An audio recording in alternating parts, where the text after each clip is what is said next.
Hi, my name is Sharon Kim from Connected Key Foundation, CKF, and today I'm gonna read three stories including The Thieves and the Cock, The Frogs Asking for the King, and The Owl and the Birds.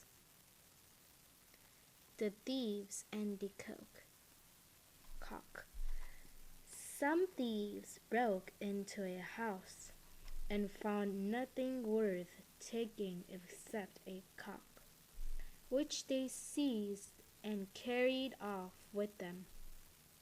When they were preparing their supper, one of them caught up the cock and was about to wring his neck, when he cried out for mercy and said, "Pray do not kill me. You will find me a most useful bird, for I rouse honest men to their work in the morning by my crying." But the thief replied with some heat, "Yes, I know you do, making it still harder for us to get a livelihood. Into the pot you go." The Frogs Asking for a King. Time was when the frogs were discontented because they had no one to rule over them. So they sent a deputation to Jupiter to ask him to give them a king. Jupiter, despising the folly of their request, cast a log into the pool where they lived, and said that should be their king.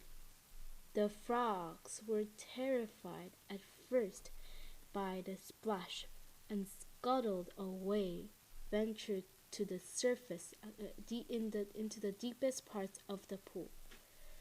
But by and by, when they saw that the log remained motionless, one by one they ventured to the surface again, and before long, growing bolder, they began to feel such contempt for it that they even took to sitting upon it. Thinking that a king of that sort was an insult to their dignity, they sent to Jupiter a second time and begged him to take away the sluggish king he had given them, and to give them another and a better one.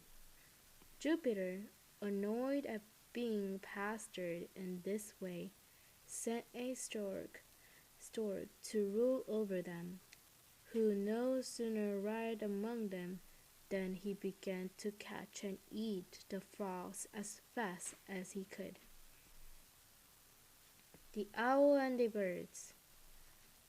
The owl is a very wise bird, and once, long ago, when the first oak sprouted in the forest, she called all the other birds together and said to them, "You see this tiny tree?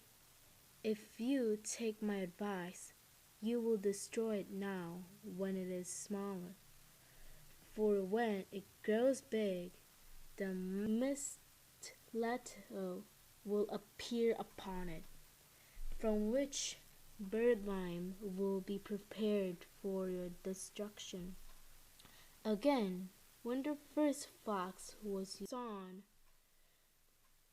she said to them, "Go and eat up that seed, for it is the seed of the flax, out of which man will one day make nets to catch you." Once more, when she saw the first archer, she warned the birds that he was their deadly enemy, who would wing his arrows and their own feathers and shoot them. But they took no notice of what she said. In fact, they thought she was a rather mad, and laughed at her. When, however, everything turned out as she had foretold, they changed their minds and conceived a great respect for her wisdom. Hence, whenever she appears, the birds attend upon her in the hope of hearing something that may be for their good. She, however, gives them advice no longer, but sits mopping and pondering on the folly of her kind.